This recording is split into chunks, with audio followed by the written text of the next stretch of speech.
Zdravím všechny, tady je Petr z Moonriders, posloucháte náš Moonriders podcast a já mám dneska velkou radost, že sice na dálku nemůžeme se vidět úplně, což je škoda, ale i tak můžu přivítat mého skvělého hosta a taky mého hudebního kámoše Eddieho Sendra. Ahoj Edo. Ahoj Peťo, zdravím všechny, co poslouchají, takže jsem rád, že můžu být tvým hostem dneska. Kdybych se tak jako orientačně zeptal, my jsme od sebe, já si myslím vzdušnou čarou, člověče tak 150 kilometrů, je to možné? Je to možné, no. Já jsem své působiště tak jakoby trošku přesunul, takže jsem hodně blízko Ostravy teďka momentálně. Kdyby vám náhodou vrtalo hlavou, kdo je to ten Eddie Sender, tak já tady musím říct, že Eda vlastním jménem Eduard Palkovský se tak trošku jako odmlčel a nutno říct, že o tobě nebylo teda hodně dlouho slyšet, ale zase v době, kdy jsi byl nejaktivnější, o tobě bylo slyšet ze všech koutů a já teďka to jako ani nepřeženu, ale vlastně světa. Takže pojďme ty věci dát do souvislostí. Řekněme to asi tak. Ty jsi prezentovaný jako producent, remixér a taky DJ. Je to všechno pravda? Je to tak, jak říkáš, ano, je to přesně tak. A já nevím, zda jako posluchače by zajímalo, proč vlastně té odmlce jakoby došlo. No zajímalo, jasně. Ale ono to spíš bylo, spíš jakoby takových vícero věcí zaraz.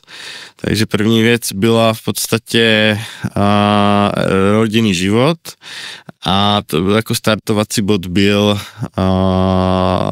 jakoby ještě i finanční, protože já jsem potřeboval, alebo chtěl jsem zkusit prostě se tomu věnovat jakoby naplno. Takže jsem teď zpětně samozřejmě, dá se říct, že toho lituju, jakoby, že to nebylo úplně správné rozhodnutí, tak jsem se začal zaobírat jakoby ghost production, to jakoby dělání prostě písniček na zakázku pro různé interprety. No a to bohužel jakoby nebylo úplně šťastné, protože vlastně, že jo, do každé písničky člověk dává jakoby kus sebe a po určitém čase toho člověka začne jakoby, jak to říct, no, když se někdo chlubí cizím peřím, jak se říká, tak potom vlastně tebe jako umělce, tak tě to ubíjí, jo, a to je ještě jako hodně slušně řečeno. Takže to trvalo prostě několik let, já nevím, 4 nebo 5 let, bylo toho tolik, hlavně i pro jakoby zahraniční interprety a to už vlastně není jako žádné tajemství, takže jsem dělal pro Alexa Morfa, tam potom ty písničky byly dokonce, to vyšlo až tak, že pár písniček vyšlo jako Paul van Dyk, ale přitom jsem to dělal já, takže oni to jakoby zase přeprodávali. No a takové věci, pak nějaký angličtí interpreti. A tady od nás tak vlastně Olga Lounová, tam jsem dělal hodně věcí, tam jsme dokonce se s jednou písničkou dostali i do Billboard chart v Americe, což jako bylo fajn, ale akorát jsem byl napsaný jenom v titulkách, jo, takže to bylo prostě, to byly takové ty věci, které si začali člověka jakoby nahlodávat, že toto asi není úplně to, čemu bych se chtěl jakoby dál v životě věnovat a samozřejmě potom i ta finanční stránka začala být taková hodně nestabilní, protože ty klienti neplatili na čas tak, jak by měli a z toho důvodu, že to byl vlastně můj jediný zdroj obživy, tak v podstatě to začalo být takové hodně nepříjemné. Takže jsem se rozhodl, to bylo dejme tomu, já nevím, asi rok 2014, jo, dejme tomu. No a pak teda už byl čas se posunout dál a založit si rodinu, že jo, oženit se a tak dál. No, tak jsem přešel jako profesně čistě dal jsem se na programatorinu. Já mám jakoby sice vystudovanou baťovku v IT, ale reálně, co si budeme povídat, člověk ty znalosti ze školy, podle mého názoru jsou prostě, neříkám, že k ničemu, ale víceméně na té vysoké škole člověk jenom získá nějaký jakoby rozhled nebo přehled nebo způsob, jakým si získat informace nebo jak chápat věci, technické souvislosti a tak.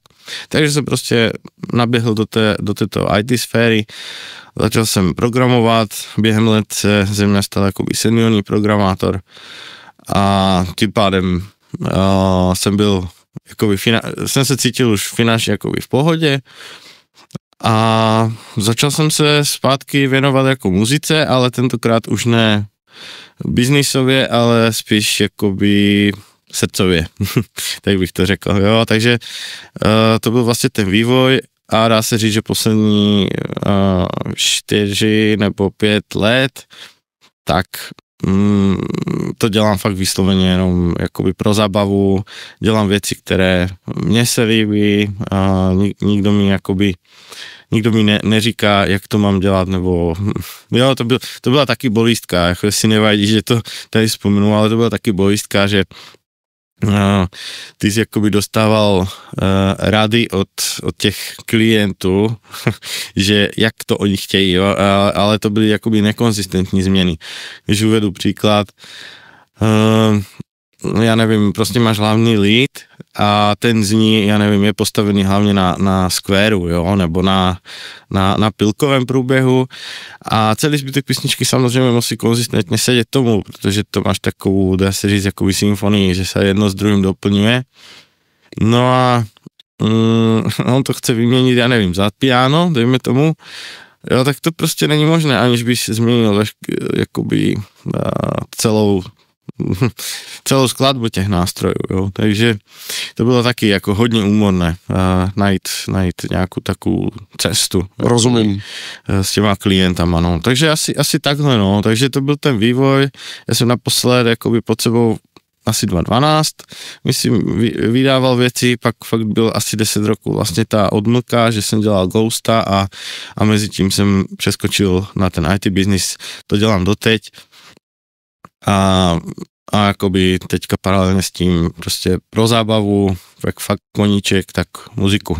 Protože to mi je prostě to, co blízké a vždycky bude a asi když budu mít 60 nebo 70, tak to dělat budu.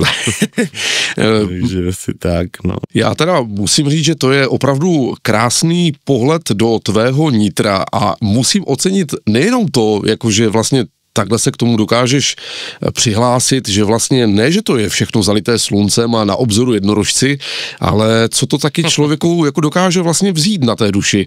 A co ještě musím ale ještě ocenit ještě další věc a to možná náš posluchač by vůbec nepoznal, protože Eda se narodil v Sednici, říkám to správně? Jo. Ano, na Slovensku a podívejte se, jak se z něho stal úplně bravurní Čechoslovák. Jo, už plnokrevní, protože už mám dokonce i občanku českou. No, tak to já slovensky teda umím pouze parodovat Vlado Mečiara a to jako tím končím, jako jo. A to je for, to je for. Jo, ještě trošku Mekyho Žbírku, ale to fakt jako pojďme o toho. Áno, no to by sme samozrejme mohli, ale mohli by sme to vyskúšať. Ja nemal by som s tým problém. O to. Áno, Meky, áno, to je vďačná téma.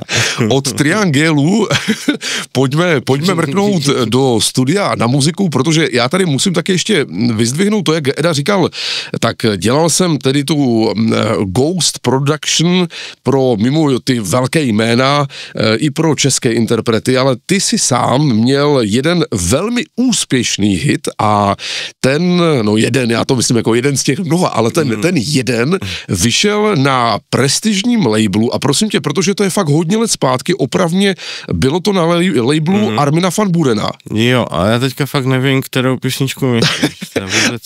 A to tady se ukazuje, kolik těch pecek už Eda za svůj život udělal, ale já si na to vzpomínám, že to byla taková éra, kdy ty se opravdu jako vezl na té vlně toho úspěchu a bylo to kouzelné pozorovat, že v podstatě člověk nemusí být jako za každou cenu buď v Anglii, dejme tomu, nebo dokonce rodilý Angličan, který bravurně si tam pokecá v Ministry of Sound v backstage a domluví se prostě na nějaký jako deal, ale že to by se podařily věci, které jsou v tomto případě a ještě v té době velmi obdivuhodné, ale když se posuneme do té produkce jakoby... Z těch našich končin určitě to bylo, ano, to je pravda. Promiň, že ti do toho skáču, ale jakoby jo, je to tak, ono to bylo vlastně, my jsme, já nevím, no aby to nevyznělo prostě, že nějak divně, ale my jsme vlastně tehda, jak Robert Burian, Tomáš Haverlík a z České republiky v té době, myslím, ještě ani nebyli nějaký jako takový ty průkopníci, co by se dostali jakoby na, jak se říká, na světovou scénu. A to bylo právě, a Kamil Polner, jo, ještě ten a takhle se to vlastně jakoby pomaličky dostávalo, že nám se povedlo prostě dostat do nějakého povědomí venku a potom jsme se paradoxně stali, jakoby, že nás lidi znali zvenku, jo, to já si pamatuju několikrát, když jsem začal hrát, lebo já jsem byl vždycky primárně producent a DJ jsem byl až prostě později, to jsem viděl nedávno teďka dokument o Aviciim byl a to bylo tak hezky popsané, že ten měl to samé, jo? Že on dělal prostě muziku a pak zjistil, že teda no tak ať si to můžu užívat a odprezentovat tu svoju vlastní muziku před publikem, jak v podstatě začal hrát. Jo, tak já jsem to měl nějak podobně, no a jako, jo, bylo to krásné období, jo, to je pravda. V dnešní době už to tak jako, už to funguje jinak, celkově ten biznis hudební, jo, hlavně jak jsou teďka ty streamovací platformy a tak, já tomu říkám, naháněj se prostě jenom pálečky, lajky a podobné nesmysly, jo, a vlastně můžeš udělat sebe víc lepší písničku, ale je strašně těžké jakoby marketingově prodat publiku, jo, že to mi přijde jakoby hodně takový dark side tady toho dnešního hudebního světa a že vlastně, kdybych chtěl to k těm lidem dostat, tak víceméně do toho musíš nasypat daleko víc, než z toho reálně bys fyzicky měl, kdyby jsme to brali na peníze,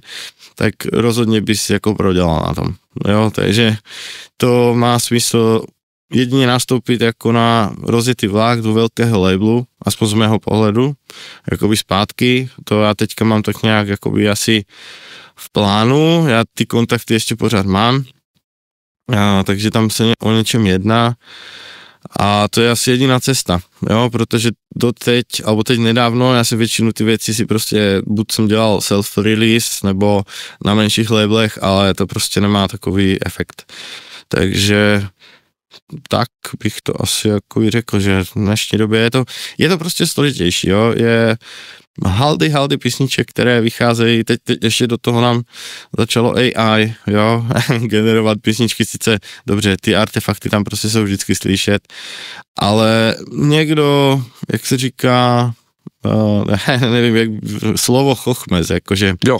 se nestydí prostě, dejme tomu, jo, že prostě nechá si to vygenerovat, pleskne to, já nevím, jako na osu, jo, že si tam nechá udělat prostě autorsky, si to oštempluje a normálně si to vydá, jo. A potom z takové změti prostě nekvalitního balastu je fakt těžké, abys jakoby byl vidět, jo, takže to je takové, já nechci, aby to prostě sdělilo, to je toto negativní, ale je to prostě negativní stránka dnešní doby, jo, že to bohužel prostě to tak je, no, takže a teďka jsem úplně ztratil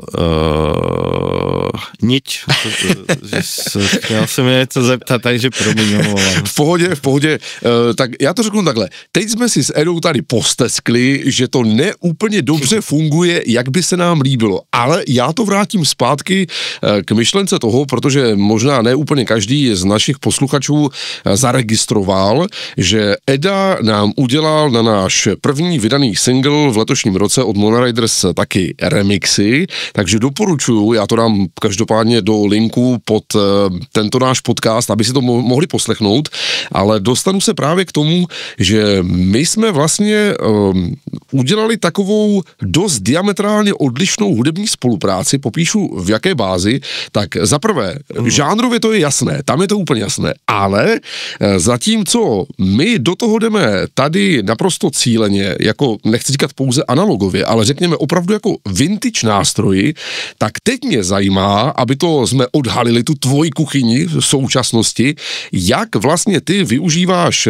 technologie, nástroje, co vlastně používáš a klidně to můžeme použít vlastně na příkladu toho, jak si nás vlastně remixoval, tak co si proto využíval a hlavně jak tam vnímáš to moderno, co dejme tomu po té době, co ty děláš muziku 15-20 let, tak jak se to i u tebe obecně proměnilo?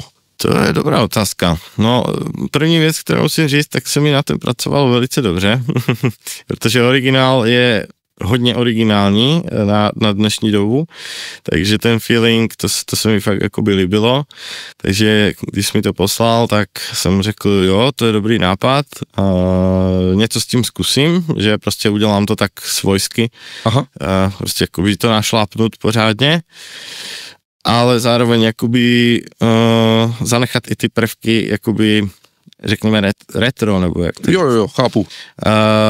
Protože to mé workflow teď současně, protože jak jsem říkal, jak jsem začal v tom IT, tak už potom člověk byl jakoby finančně víc v pohodě. Tak jsem taky si prostě studio zařídil analogovýma věcma, protože kdysi jsem měl názor, že ne, to se všechno dá zreplikovat, jo, že to je prostě jenom nějaký algoritmus a teď. No ale pak jsem si vlastně jakoby časem uvědomil, že to není pravda, protože ty drobné nuance, které ti vlastně ten analogový, řekněme teďka kompresor, nebo i když máš vlastně analogový oscilátor v synťáku, tak je tam takové to, že do toho zasahuje ta příroda, a nikdy to nebude prostě jedničky a nuly, ale budou tam prostě různé drobné odchylky a to vlastně, kdyby tomu lidskému uchu dělá právě tu přirozenost a tak. Takže já v podstatě pracuju tak hybridně, synťáky mám tady od Modal Electronics mám Argon 8, Cobalt, to jsou sice virtual analog, ale ten zvuk je prostě plnější než prostě nějaký softwarový synth, ale to používám na ty hlavní prostě na leady a tak, to, co prostě trčí z té písničky, aby to bylo fakt co nejkvalitnější. No a pak vlastně na ty doplňkové synthy, atmosféry a efekty a podobně, tak to používám normální VSTčka. No a potom celé to vlastně proženu kompresorem, to je vlastně, já mám od Warm Audio Buscomp se to jmenuje, ale je to vlastně klon SSL-ka, s tím, že ještě tam má vlastně navíc, nevím, já jsem někde zbadal, že vy máte ten Bus Plus. Ano, SSL. Jo, no a tam už je vlastně ten HPF filtr, který je naprosto super, jo, originál jako ten bus kompresor od SSLu, ten neměl ten HPF a tím pádem vlastně to pumpování nastavíš jenom, já nevím, nad kick, jo, jakoby od 125, aby ty spotky zůstaly nedotčené. No a v podstatě to tomu dá takový, no tak krásně zlé ten zvuk, že žádný kompresor od UADčka, můžeš mít sebe lepší prostě plugin, tak ten feel prostě, který tím získáš, tak se nedá ničím nahradit a vždycky jsem byl předtím to odpůrce, říkám ne, to je prostě zpomaluje se workflow, jo, lebo to musí člověk renderovat jako real time a nemůže si to vzít prostě do kapse, že jo, noťaz do baťohu nebo něco takového a pak si to někde vyrenderuješ, ale když děláš jakoby to finální, tak je tam skutečně potřeba tady ten analogový touch, který nedal bych na něho už dopustit, jo. A pak tam mám prostě od VLA 2, tam mám, dokonce jsem si dělal jakoby takovou customizaci vlastní, že jsem ty lampy, co tam byly vevnitř, tak jsem si tam dal Mullard ze 70. let. Normálně lampičky, vlastně sehnal z Anglie. No a když se vlastně blížíš jakoby k overdriveu, tak to tak krásně zakulatí, což jako v originále ta mašina neudělá. Jo, takže takové prostě custom řešení a vlastně potom se dostaneš do té fáze, že časem si budeš vlastně svůj unikátní jakoby sound podpis nebo tak. Takže proto já ani nejsem zastánce toho, nebo nikdy jsem si nedával masterovat věci. Vždycky už i, jak jsem byl prostě menší, vždycky jsem si ty věci masteroval sám. Jediné, co vím, že proháňali masterem v těch velkých labelech, když to šlo do toho, jako na vinyl. Jo, tam je nějak special, si to museli prostě jakoby projít. Ale jinak to jako, jo, takže vlastně výstup, ale Master Chain plně analogová cesta, což je prostě pecka a tak se mi to líbí a tak mi to aj baví, protože to prostě ta nádech, ta muzika úplně taková, jak má být. Rozumím, absolutně rozumím, takže minimálně v tvých očích nejsem divný, že tady mám takové malé synth muzeum vintage 80. let. To je krásné, ne, to jak jsem viděl, protože taky jsme se dlouho neslyšeli. Ano. Taky jsme měli dlouhou pauzu, že potom po nějakém čase, no a tak jsem byl jako příjemně překvapený. Vím, že už kdysi, ještě ve Zlíně, jak jsme měl studio, tak tam jsme měl taky hodně už mašinek v té době, ale teďka se teda do toho opřel pěkně, takže jako krásné a velice chválím. Jako. Děkuji. Zkusím to vyřídit manželce, aby měla proto ještě větší pochopení. jo, no, ano, to je to. To taky mám doma občas, jakože tak jako komentáře, ale je to v pohodě, jakože já to taky nějak nepřeháním a skutečně jako strašně dlouho vždycky brouzdám, přemýšlím, jakože co skutečně bude adekvátní té hodnotě za to, jo, že abych si nakoupil prostě těžítko na stůl, takže... Tady jsem chtěl jenom dát takový zajímavý příklad, jestli s tím budeš souhlasit, ale schválně, ať náš posluchač má takové trošku srovnání, ať to nejde jenom z mých úst, že nekecám. Kolik tak si dal třeba za ty opravdu kvalitní, dejme tomu reverby nebo kompresory v té digitální podobě, když to byl, jak tomu říkají kolegové, pouze obrázek, omalovánka, to znamená vlastně pouze virtuální instrument, třeba řekněme takový reverb. Já si myslím, že to začíná tak, jak mám zkušenost já, od $100, končí to tak na $500. Mm-hmm. Je to tak? Jo, je to tak, je to přesně tak. No a v dnešní době, jakoby dobře, no, reverb fakt nemám digitální mašinu, to ne, já používám paradoxně ve stavěnu v Abletonu, takže jako v té verzi 12 tak naprosto postačuje. Takže to jsem, ale jako přemýšlel jsem, ještě vlastně Lexikon emulaci od UAD. Ano. Takže to používám velice hojně.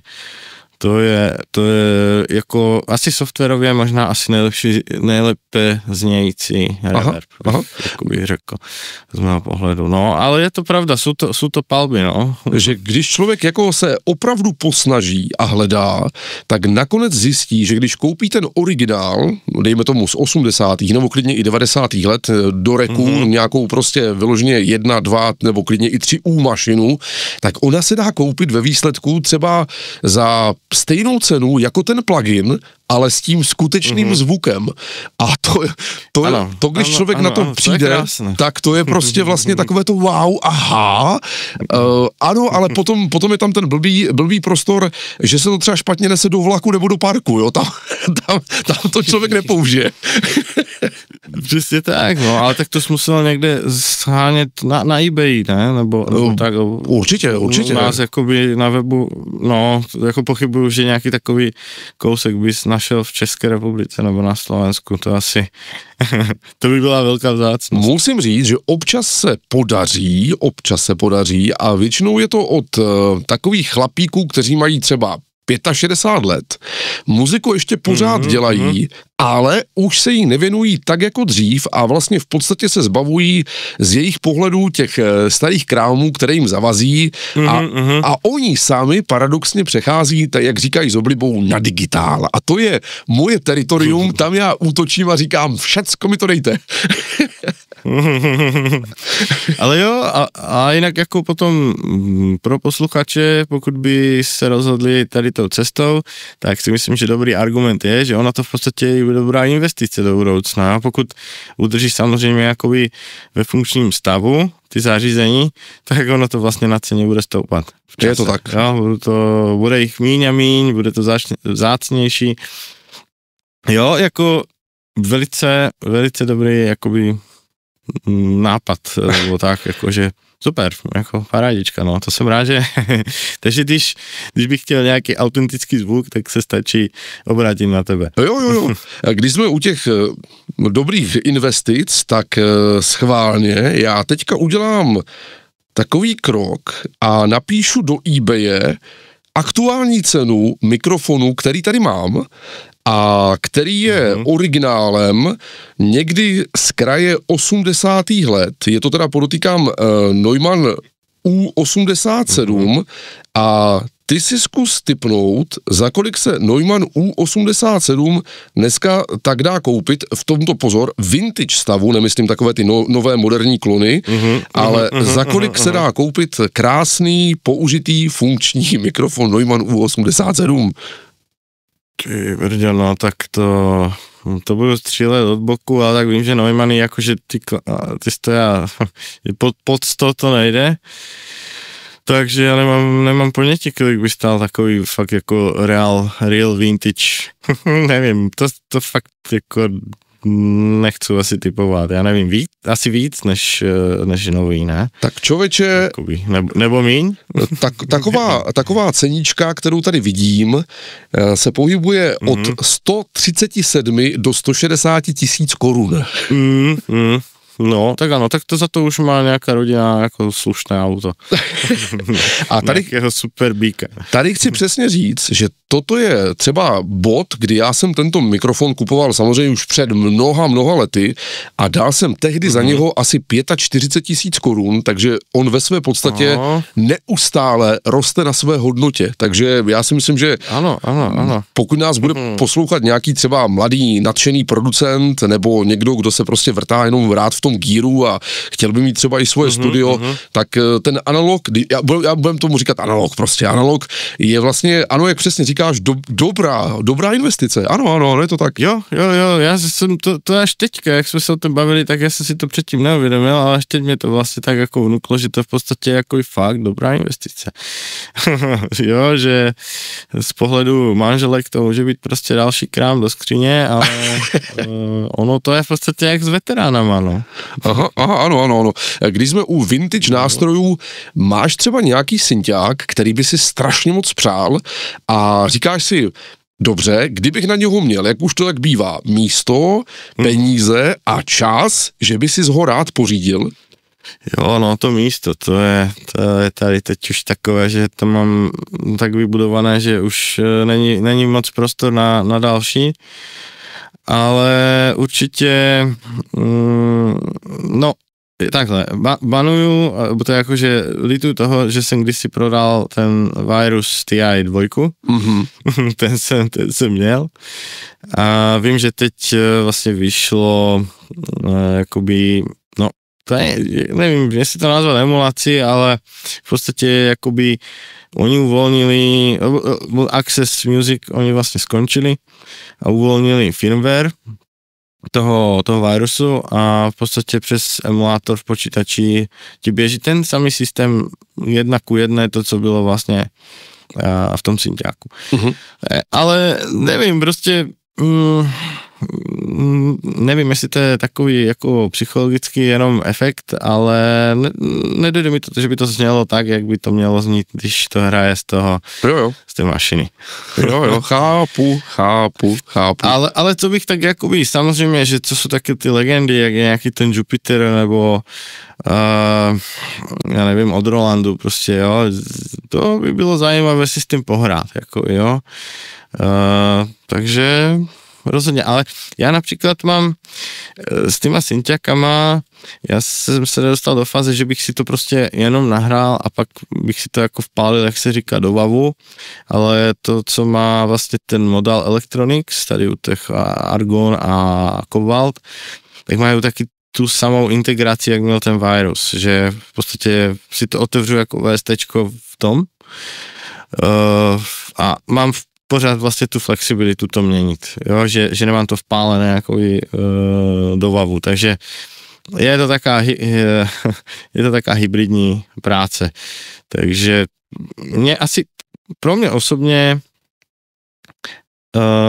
asi nejdůležitější věc z těch analogových věcí je právě ten kompresor a limiter, jo? Že to je vlastně, když máš ten digitální obsah a přeženeš to přes ty mašinky, jako ve Final Masteru, už aj z toho digitálu to zní, jakože ten překonvertený digitál přehnaný přes ty mašinky dostane daleko lepší feeling, než jak to bylo. Ale pokud to máš tak ultimátně, že máš i analogový synťák, kde to ještě fakt z 80, tak tam není o čem, to je samozřejmě jako značka ideál.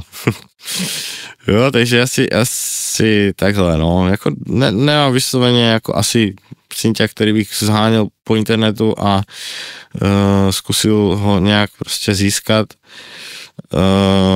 Možná časem. Uvidím, až si zvětším studio. To mám v plánu, takže během nějakého období, až budeme fakt víc místa.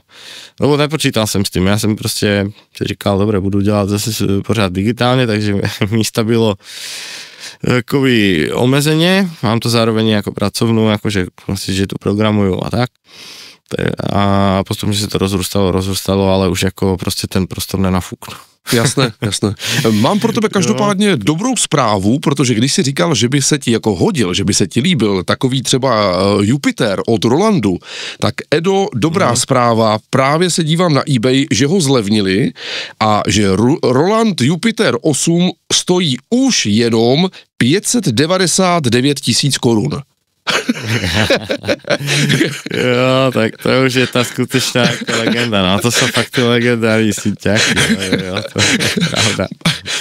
Stával ještě před měsícem přes 600 000 korun, takže jako já si myslím, že je to teď nebo nikdy, jo, jako je v akci. Jo, to vlastně neodoláme, že? Ale tak to je samozřejmě, ano, to jsou takové ty top of the top, prostě ty nejlepší z nejlepších. Mm-hmm. Když jsme ale ještě u nástrojů a vůbec jako vintage, tak protože Moonriders dělají v tuto chvíli fakt ryze na 80kovém prostě klasickém synthwave nebo elektropop, řekněme, albu, tak já se ale i tebe musím zeptat, jestli protože to je 40, že je to tak? Jo, tento rok budu mít, no. Aha, takže tebe v podstatě ty 80ky velmi lehce lízly, já mám o 5 let víc, takže mě trošku víc, ale máš jako nějaký... Mě ty 90ky, no, tak, hlavně takové ATB, Mauro Picot a podobně, no, na to je právě, na to mám de facto postavený hudební styl asi jako podvědomě, jo, ale samozřejmě 80ky jsem slyšel, že jo, protože to hrávalo, jak bylo ta televize Viva, ta německá, jo, a podobně, prostě hrával v rádiu a tak, takže určitě 80ky mám taky v uchu. No ale promiň, já jsem tě přerušil. Jasně, to právě chci zjistit, jestli vůbec máš, a teď se bavím o jako elektronické hudbě 80. let, jestli tam máš nějakého svého favorita, protože co si budeme povídat, ono se fakt všecko furt recykluje. 90ky začaly v podstatě recyklovat 80ky, v období milénia se co si vzalo lehce lehce ještě z 90. No a dneska, když slyším to, čemu se říká EDM, tak si říkám, jo, tak děvčata, pánové, tak tady slyším raveové prvky tak z roku 93 a tak dál. Takže máš tam někde na pozadí, já nevím, budu střílet Camouflage, Alphaville, Depeche Mode, Eurythmics, nebo něco takového, co by tě bavilo vlastně? Jo, Depeche Mode, Eurythmics, jo, tak ti to rozhodně. Depeche Mode to bylo hodně nadčasové věci, jo, to je takové, to beru jako, že to má hodně uměleckou hodnotu pro mě, jakoby, jo, že tam skutečně to je promyšlené, skladba těch všech nástrojů a podobně, takže to je asi, co bych si teď tak narychlo jako vybavil, ale samozřejmě musel bych se rozpomenout na nějaké ještě další věci, které jsou konkrétně jakoby z 80. Ale jak si to vzpomněl, že vlastně ty recykláty, tak je úplně krásný příklad teďka, co nám serviruje David Guetta, jo, iPhone 65, ty předělávky, jo, nebo prostě ještě další věci, prostě to, co dnešní jakoby mládež nemá šanci znát, jo, z minulosti. A já, když to slyším v rádiu, však to je prostě, že jo, stará věc a teď to budeme vydávat za novou, jo, a kdyby tam aspoň bylo napsané, že iPhone 65 a teďka to Blue Dabadi, nebo tak nějak se to jmenovalo, a v závorce by bylo David Guetta Remix, tak to beru, ano, tak to má být, ale ne, prostě napíše se to David Guetta, Blue a prostě nikde ani zmínka o Rigošu. Jo, takže to mi dojde takové, nevím, taková, tak to není nějak neslušné slovo, jako taková prasárna, no. Jo, že to by se takhle dělat podle mě nemělo, ale chápu, protože lidi, co mají dnes, já nevím, kolem 20, tak to rozhodně znát nebudou. Jo, nebo tak. Čiže jo, souhlasím s tebou, je to tak, no. Točí se to dokola, konečně jakoby jsme se zbavili toho loudness war, který prostě byl úplně nesmyslný, no. Všichni tlačili ten zvuk úplně nevím do kam, až to chrchlalo. Jo, takže teďka spíš se hraje na tu dynamiku, ale samozřejmě musíš jakoby kompresory a to všechno to musíš jakoby natlačit, ale v rozumné míře, ne za každou cenu prostě jakoby co nejhlasitěji, takže to jsem například, to je pozitivní, co jakoby, že skončilo, no. Díky těm streamovacím platformám a tak. Takže asi to, no. Kdyby dneska si zrovna třeba příklad večer chtěl sednout do studia a říct tak a teďka udělám nějakou pecku, nosím v hlavě nějaký čas nějakou melodii a chtěl bych, ale aby to mělo, řekněme třeba nějaký aspoň lehce 90kový feeling, protože to v současné hudbě jako opravdu jede, i toto se prostě vrací. Prozradil bys třeba nějakého konkrétního interpreta, skladbu, nebo klidně rovnou nějaký jako synth, protože samozřejmě některé jsou i z těch třeba řekněme 90kových nebo v období milénia, jak se říkalo Virus, takové jako super typické. Po čem bys zrovna sáhl, co ti jako zní jako dobrý nápad, co vlastně použít? No tak v mém případě, protože jsem vyrostl na transu, tak prostě kterýkoliv synťák, který dokáže generovat kvalitní ten hypersaw nebo supersaw, jakoby, ten prostě multipilkový průběh, jo? Klasicky prostě transový, jak to bylo kdysi, prostě, jo, ten Mauro Picotto, jo, tam ten měl prostě, jo, anebo, já nevím, Airwave od Rank One, takže takový styl zvuku, to, když bych chtěl jako vysloveně jít jako do 90.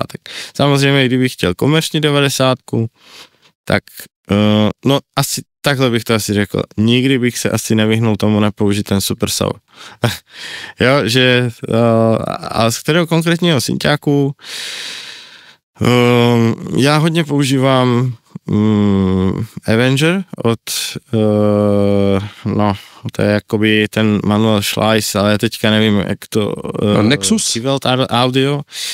No, když si dělali Nexus, ano, ale on je potom vlastně, jo, tak jakože Nexus vím, že ještě pořád jakoby běží, ale už je víc, už není rompler, ale jakoby spíš už je synťák, alebo takový hybrid, ale ten Avenger, ten je teďka ve verzi 2 něco a tam jsou fakt jako perfektní funkce, je to takový už víceméně workstation, takže to používám už roky, od kdy to vlastně vyšlo a tam se to dá jakoby krásně udělat, tam ten generátor a to všecko je jakoby na vysoké úrovni a i ty reverby, i to všecko, i když jako, ano,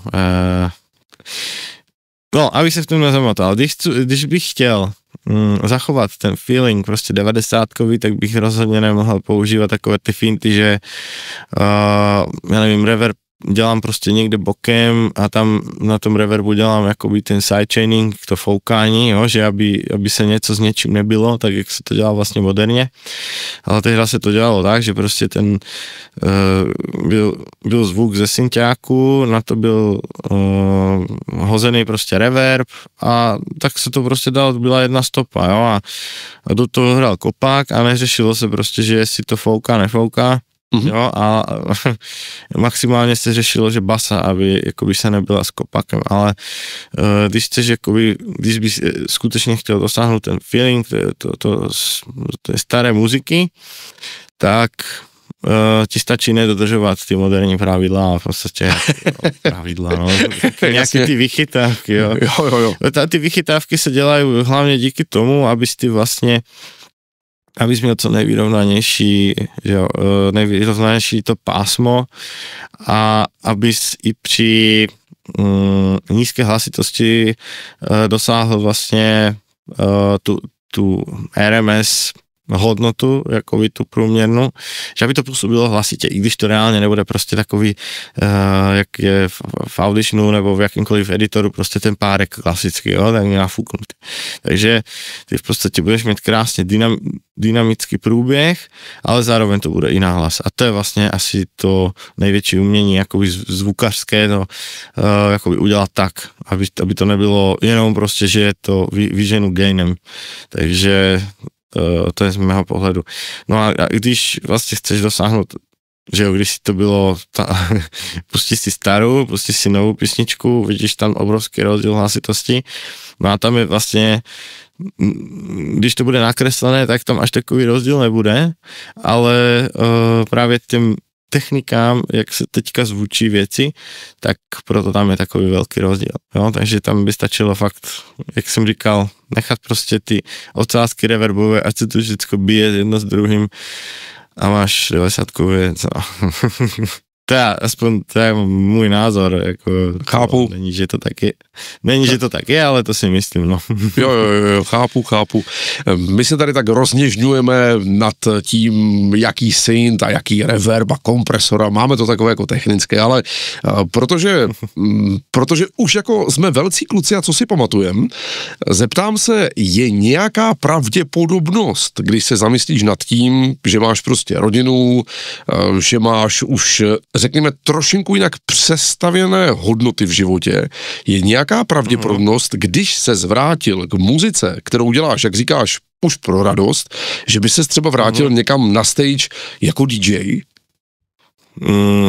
Jo, rozhodně se tomu nebráním. I bych byl za to rád, ale taky to je asi trošku delší cesta, taky potřebuje člověk trošku více té propagace, anebo obecně komunikovat s lidma v té dané komunitě, že už to nebude asi takové to, že člověk se, když nejsi extrémně známý, tak prostě můžeš darmo asi čekat, že tě někdo pozve. Tak jak, když si to tak bylo, jo, to bylo právě super, že si mě prostě volali, já jsem prostě, že mohl si člověk vybírat, pak si mu seděl termín a teda. No, chtěl bych, ale nerozhodně naplno. Jo, já bych to spíš pojal jakoby tím stylem párkrát za rok. Rozhodně bych nechtěl na týdenní bázi prostě někam jezdit a podobně, protože by to za prvé časově bylo nereálné. Jak říkám, mám prostě, jakoby, jak se věnuju tomu IT, tak nemám jenom jednoho klienta, mám toho jakoby víc. Takže někdy je víc času, někdy míň a prostě pochybuju, že bych to dokázal jako ten den nafouknout. Takže jako naplno by to bylo nereálné dělat a ani bych to už asi nechtěl.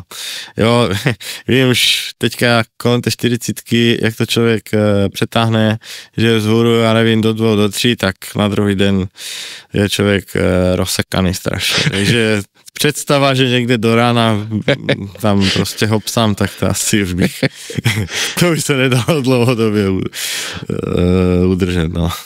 Jo, vím. Ale jako víš co, jakože vlastní produkci, jo, to je prostě, to je věc, když vlastní produkci hraješ před lidma a ty vidíš, že jich to baví a že na to tancují, tak to je věc, která je k nezaplacení. Jo, to je právě moje řešení na to, než jakoby čekat, než když si mě někdo pozval, tak bude asi ve stylu, že si udělám, když se prostě budu pořádat nějaké svoje občas jakoby akce.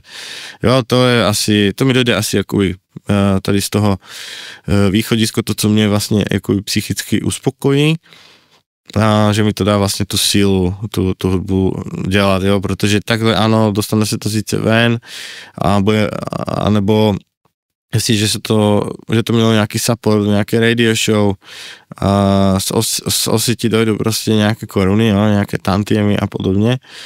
No ale co z toho, že jo, ty jako ten, co to tvoří, tak potřebuješ mít tu psychickou odměnu a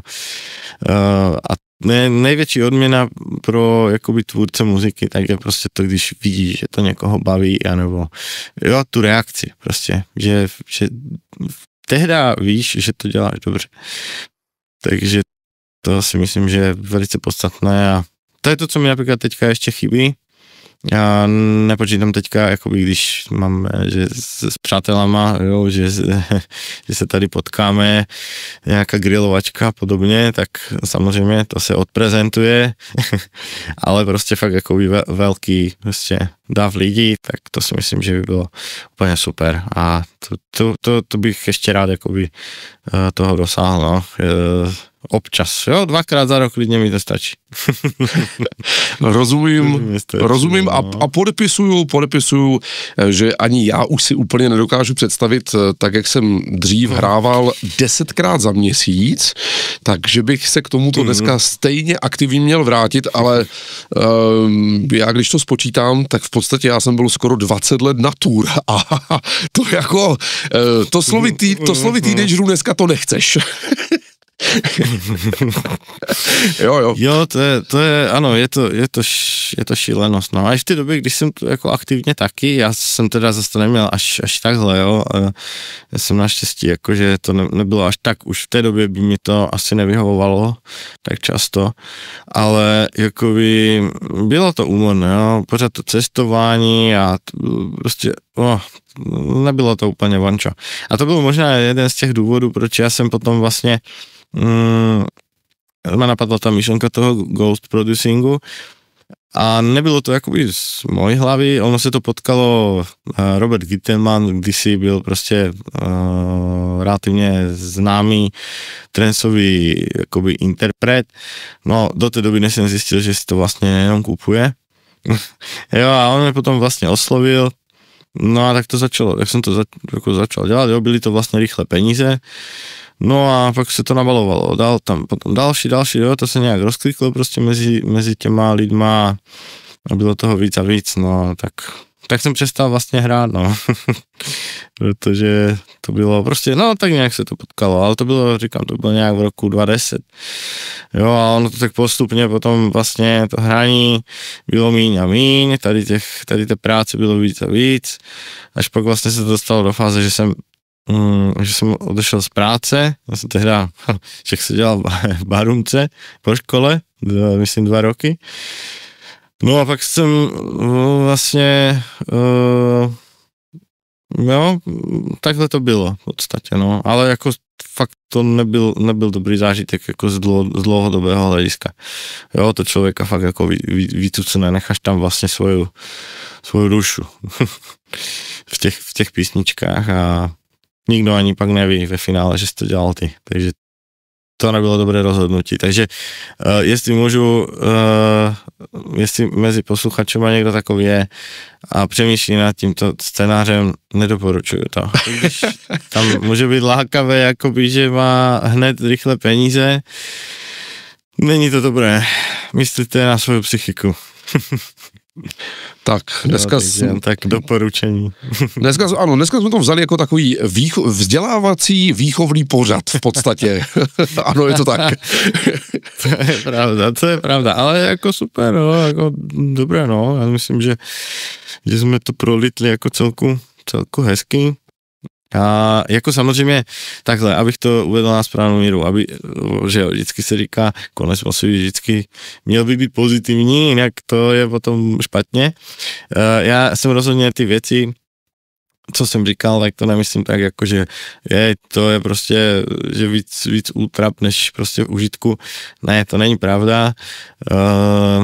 Tam jde o to hlavně jako dívat se na to, nehrotit se, když se něco nepovede, prostě vytrvat a hlavně si uvědomit to, že vlastně tu hudbu člověk dělá fakt protože ji má rád. Nedělá to, protože ji musí dělat, ale protože chce. A když z toho vypadne nějaká koruna, tak je to jenom dobře. Ale nejít do toho s tím cílem, že na tom člověk zbohatne nebo něco. V dnešní době je to takový o to složitější.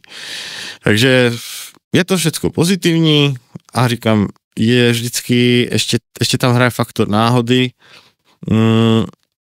musí se prostě člověku fakt povést být správný čas na správném místě. Konec konců to fakt doporučuju, krásný dokument ten o tom Avicim, tam to bylo krásně popsané. Jo, že to byla fakt taky náhoda, prostě než on narazil na toho manažera, já nevím teďka, jak se jmenoval, ale vlastně jenom díky tomu. A jinak to byl prostě kluk, který ve svém pokojičku prostě ve Fruity Loops mastil muziku. Jo, takže taky. Jo, a pak byl z něho mega hvězda, ale na druhé straně zase to potom úplně pohltilo, až to bohužel dopadlo, jak to dopadlo. A to taky není dobře. Takže musí to být takové vyrovnané, bych tak řekl. Jako. Jo, já teďka můžu říct s odstupem času, že jsem velice spokojený, jak to je, ta situace. Takže vůbec právě jakoby nemám důvod ani nadávat, jenom říkám, že prostě ten biznis se proměnil, ale jako když to vemu jako z celkového pohledu, tak jsem velice spokojený, protože mám zázemí, nejsem pod stresem, že musím vymýšlet písničku, já nevím, plácnu každý týden, jo, že musím mít nějaké čísla vyhnané prostě na Spotify, na YouTube a nevím kde. A dělám to prostě, když se mi chce. A nejsem svázaný prostě něčím, že udělej to v tom stylu, jo, to bylo potom šílenost, jo, prostě člověk musí dělat drum and bass, techno, melodic techno, já nevím, prostě všechny možné styly. Byla to fajn zkušenost, ale proč? Když mám rád prostě, já nevím, tady takový ten trance, nebo jo, krásný příklad, vidíš to ti ještě můžu říct, a já nevím, jestli jsi to vůbec, jako, to jsem možná ani nezachytil, my jsme minulý rok vlastně to tak vzniklo, protože moje děti strašně rádi poslouchají Míra Jaroša a nakonec potom jsme se vlastně skontaktovali s Mírem, no a vznikly z toho 3, jak kdyby on chtěl, že čemu neudělám remix. A řekl, no tak to by bylo super, protože jeho dětka to byla prostě ikona, jo, Míro Jaroš, no a tak jsme se domluvili, oni pak v Ostravě dokonce, to byl nějaký prostě festival, on tam vystupoval, tak děcka ho aspoň spoznali jakoby osobně, jo, tak mu podali ruky, tak měli zážitek prostě na celý život, že jo. No a to jsem říkal, že to je například, to jsou ty krásné důvody, proč tu muziku dělám.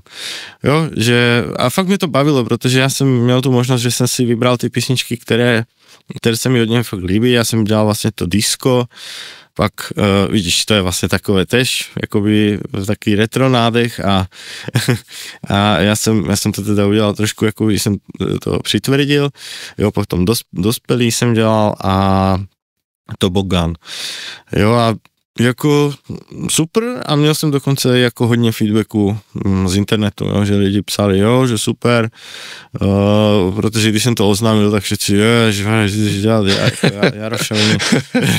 Jo, jasně, ale jasně. On má fakt jakože ta nová tvorba, kterou on má, tak je fakt jako hodně jakože ne, že hodně jako fakt je vysoce kvalitní, jo, to se prostě z mého pohledu, já znám ty dětských interpretů, jo, lebo to člověk prostě slyší, že jo, od vedle a děti a podobně, tak prostě nic kvalitnějšího není pro ty děcka, jo, takže fakt jako klobouk dole Mírovi, že on to fakt jako dělá to fakt jako kvalitně, jo, že hudebně je to fakt na úrovni prostě řekněme dospělácké hudby, nebo já nevím, jak bych to nějak řekl. Rozumím. Takže rozhodně bych nerád měl něco společného s nějakým jiným. Však konec konců vlastně i Rytmus s ním dělal tu písničku vlastně Zmrzlina.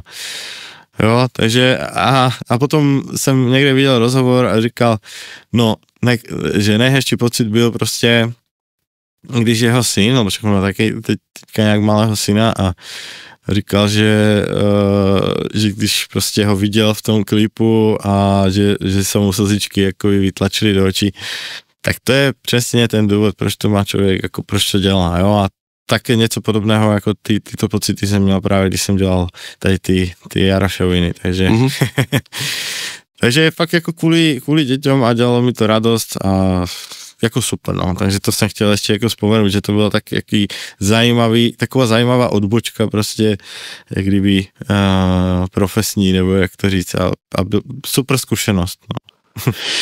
Končíme pozitivně, to je dobře, tak já bych si s tebou samozřejmě povídal ještě dál každý a dál. Film má dramatické, jo jasně, ale že, víš, když si to vemeš, tak každý film má prostě svoje dramatické pasáže a pak máš happy end. Takže z mé strany já jenom zhrnu, je to super, pokud vás to baví, tak prostě dělejte muziku, protože je to věc, která člověka dokáže naplnit. Nevím, k čemu jinému to přirovnat, prostě je to váš otlaček v čase, dejme tomu, jo, když si poslechnete svou písničku za 20 roků, tak v podstatě slyšíte sebe, jako je to váš otlaček prostě časový, takže tak, no. No super. Edo, děkuju moc za rozhovor, hudbě 3krát zdar. Děkuju, že jsi mě pozval. Děkuju. Tobě taky a my rozhodně ještě v blízké době nás čeká teda nějaká další spolupráce, tak je to super, že jsme se zase po nějaké čase prostě dali dokupy a můžeme spolu řešit věci. Je to fajn. Je to tak. Ať se daří, ať to hraje Eddie Sender v našem Mono Riders podcastu. Měj se krásně, ahoj. Děkuju moc, Peťo, měj se krásně a posluchači taky. Ahojte.